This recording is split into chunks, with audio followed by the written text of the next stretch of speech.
고1 중간고사 대비문제 오답풀이 그 세 번째 시간입니다. 자, 오늘도 4번부터 한번 선생님 풀어보도록 하겠습니다. 잘 보고 따라오세요. 자, x에 대한 2차 방정식 x의 제곱 플러스 ax 플러스 절대값 a-2 마이너스 4 이꼴 0 이거의 두 근 중에 한 근만 양수가 되도록 하는 정수 a의 개수를 구하여라 라는 문제가 있습니다. 맞죠? 자, 그렇다면 봅시다. 2차 방정식이죠. 2차식이다, 그죠? 그렇기 때문에 근이 두 개 생기는데 이 두 근을 하나의 근을 알파라고 하고 하나의 근을 베타라고 합시다. 됐습니까? 이때 조건을 하나 더 만들어야 되죠, 우리가. 알파는 베타보다는 반드시 커야 됩니다. 됐죠? 이렇게 조건을 만들어 놓고 우리가 생각을 해야 됩니다. 자, 그렇다면 한번 봅시다. 두 근 중에 한 근만 양수가 되도록 한다라고 했죠. 한 근만 양수. 그러니까 x의 두 근 중에서 한 근만 양수가 되도록 한다 했으니까 우리는 어떻게 해야 되느냐. 일단 먼저 절대값 표시가 되어 있기 때문에 식에서 절대값 표시가 되어 있기 때문에 주의해야 됩니다. 맞죠? 그리고 두 근 중에 한 근만 양수가 되도록 한다 했기 때문에 이것도 유의를 하고 우리가 두 가지를 생각을 할 수 있어야 됩니다. 뭐냐? 첫 번째 알파가 0보다는 크고 베타가 0보다는 작을 경우를 먼저 생각을 한번 해봅시다. 그러면은 근과 계수와의 관계에 의해서 두 근의 곱은 상수항이죠. 얼마입니까? 절대값 a-2 마이너스 4 이게 0보다는 작아야 되는 거죠. 왜냐? 알파와 베타 두 근이 부호가 다르기 때문에 두 근의 곱은 당연히 0보다 작겠죠, 그죠? 자, 그렇다면 봅시다. 마이너스 4를 이항시켜서 절대값 a-2가 4보다는 작다 이런 식으로 만들어주면 절대값 표시가 되어 있고 부등호 방향이 오른쪽을 보고 있기 때문에 a-2가 마이너스 4보다는 크지만 4보다는 작다라는 것을 우리가 알 수 있게 됩니다. 맞죠? 그럼 마이너스 2까지 이항시켜주면 따라서 a의 범위는 어떻게 됩니까? 마이너스 2보다는 크고 6보다는 작다. 이렇게 하나가 나온다는 겁니다. 자, 이게 알파가 0보다 크고 베타가 0보다 작을 때의 a의 범위입니다. 잘 기억해 두시고요. 자, 그 다음 두 번째. 알파가 0보다는 크고 베타가 0일 때를 한번 해봐야 되겠죠. 자, 그러면은 봅시다. 알파가 0보다는 크고 베타가 0일 때를 생각을 해보게 되면 두 근의 곱 알파 베타는 절대값 a-2 마이너스 4가 얼마가 돼야 된다고요? 0이 돼야 됩니다. 두 근의 곱이 0이 돼야 되죠. 왜냐하면 베타가 0이라고 했으니까. 그러면은 이것도 마이너스 4를 이항시키면 절대값 a-2는 4다. 이렇게 나오죠. 따라서 a-2가 플러스 마이너스 4가 돼서 a의 값이 얼마가 나오냐면 a의 값이 하나는 6이 나오고 하나는 마이너스 2가 나옵니다. 요렇게요. 자, 그렇다면 a 값이 나왔죠. 그러면 봅시다. 우리가 a 값이 두 개가 나왔으니까 이 a 값 두 개를 원래 있는 식에다 대입을 시켜서 x의 값을 구할 수 있게 되겠죠, 그죠? 한번 구해봅시다. a에다가 6으로 한번 대입시켜볼까요? 그러면 x의 제곱 플러스 6x 여기다 6 대입시키면은 6 빼기 2는 4죠. 절대값 4니까 이것도 4 마이너스 4는 0 따라서 이 녀석이 0이 되니까 요거를 인수분해 해보게 되면 x 플러스 6 이꼴 0 이렇게 되겠죠. 그래서 x의 값은 0과 마이너스 6이 나옵니다. 됐죠? 그 다음에 a가 마이너스 2일 때, 자, 첫 번째로는 우리가 a가 6일 때를 했고요. 자, 그 다음에 a가 마이너스 2일 때도 식을 우리가 한번 세워봅시다.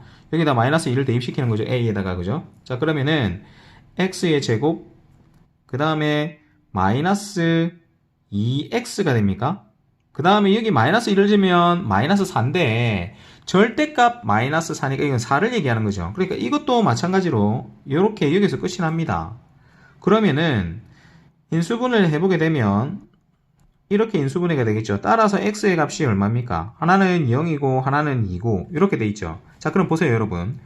a 값이 두 개가 나왔는데 이 두 개 중에 6을 대입시켰더니만 x의 값이 0과 마이너스 6이 나왔습니다. 그러면 두 근 중에 한 근만 양수가 되도록 한다 한 이 조건에 어긋나죠. 그러니까 a가 6이 아니란 얘기입니다. 그러면 a가 마이너스 2일 때는 어떻게 되느냐? x의 값이 0과 2 나오죠, 그죠? 그래서 a는 마이너스 2의 값을 가진다라는 걸 알 수가 있습니다. 맞죠? 그러면 이제 우리가 한번 정리를 해봅시다. 아까 우리 첫 번째 식에서 a의 범위가 마이너스 2보다는 크고 6보다는 작다 나왔고, 두 번째 식에서 a가 마이너스 2라고 나왔습니다. 그러면 이 두 개를 종합해가지고 1번과 2번을 종합해가지고 따라서 a의 범위가 마이너스 2 이상 6 미만 이렇게 나오겠죠. 그러면 이렇게 나오는 정수 a의 개수, 그러니까 정수를 지금 우리가 다 구해야 되니까 a가 되는 값이 얼마가 됩니까? 마이너스 2부터 시작하죠. 마이너스 2, 마이너스 1, 0, 1, 2, 3, 4, 5까지입니다. 5까지. 그러면 봅시다. 하나, 둘, 셋, 넷, 다섯, 여섯, 일곱, 여덟. 8개네요. 답은 8개가 맞죠? 자, 다음 6번 문제입니다. x에 대한 방정식 절대값 x의 제곱 마이너스 2 마이너스 k 이꼴 제로가 서로 다른 실근을 3개 이상 갖도록 하는 모든 정수 k의 값의 합을 구하여라 라는 문제가 있는데, 이 문제는 의외로 쉽습니다. 어떻게 푸는지 한번 잘 보세요. 먼저 식을 한번 봅시다. 이렇게 식이 주어져 있죠. 주어져 있는데 한번 보세요. 지금 우리는 이 2차 식이니까 우리가 이 그래프를 그려보자면, 선생님 그래프를 한번 그려볼게요. X축, Y축 해서 그래프를 이렇게 쭉 그려보자면, 자, 그러니까 Y는 X제곱이라는 그래프가 마이너스 2만큼 꼭지점의 좌표가 0, 마이너스 2란 얘기죠. 그러면 원래라면은 여기에 마이너스 2니까 원래라면은 어떤 그래프가 그려져야 되냐면 이런 그래프가 그려집니다. 꼭지점의 좌표가 0, 마이너스 2인 그래프가 그려져야 되겠죠. 맞죠?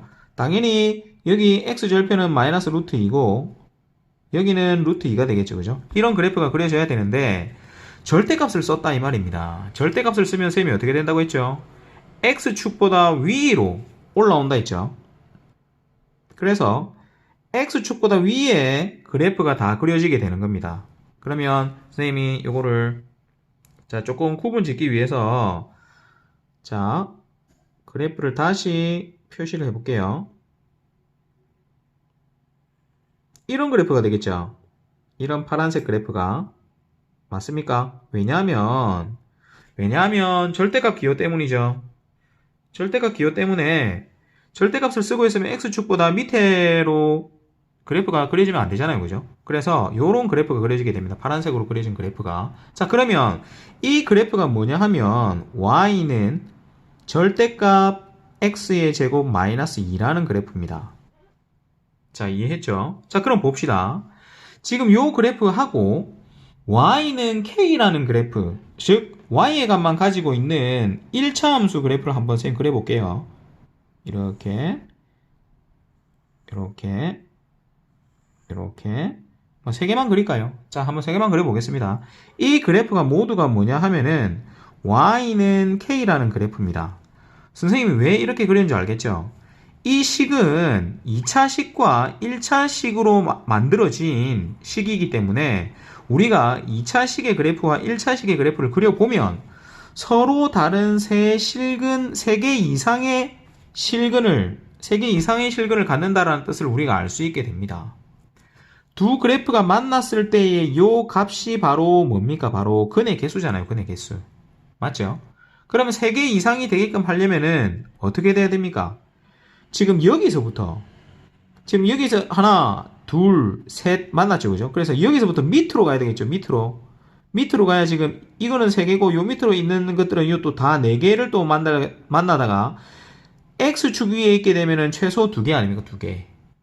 맞죠? 그죠? 그래서 따라서 이제 결론을 내봅시다. K의 범위는 어떻게 돼야 되는 겁니까? K의 범위는 일단은 0보다는 커야 되죠. 왜냐하면은 X축에 겹쳐져 버리면, 그러니까 Y는 K라는 그래프가 X축에 와버리면 서로 다른 3개 이상이 아니고 2개만 됩니다. 2개. 그러니까 0은 포함시키면 안 되는 거예요. 그래서 X축 위치를 제외한 나머지 0보다 크고 어디보다는 작거나 같아야 된다고요? 바로 2보다는 작거나 같아야 됩니다. 여기서 보면 알겠지만 2에 있어도 최소 3개가 되는 겁니다. 근이 3개. 맞습니까?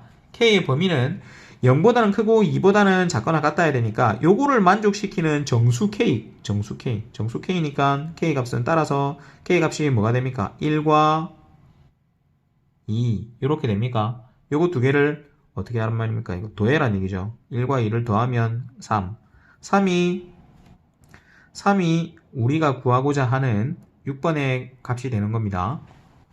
그 다음 11번 문제입니다. 한번 봅시다. 루트 x-5분의 루트 x 플러스 7은 마이너스 루트 x-5분의 x 플러스 7과 같다를 만족하는 정수 x의 개수를 구하라. 자, 정수 x의 개수를 구하라 라고 했다. 그죠? 자, 그렇다면 봅시다. 우리가 분수식을 볼 때에 쌤이 어디를 중요하게 보라고 했죠? 바로 분모에 대한 내용을 중요하게 보라고 했다. 그죠? 그래서 지금 여기 좌변과 우변의 값이 같은데 지금 부호가 다르지 않습니까? 부호가 다른데 이 값이 같답니다. 그러면 어떻게 돼야 되냐면 어떤 특징이 있어야 되냐면 분모인 x-5가 0보다는 작아야 된다는 얘기가 나오죠. 음수가 돼야 되지 않습니까? 그죠? 그 다음에 분자인 x 플러스 7이 0 이상이 돼야 되는 겁니다.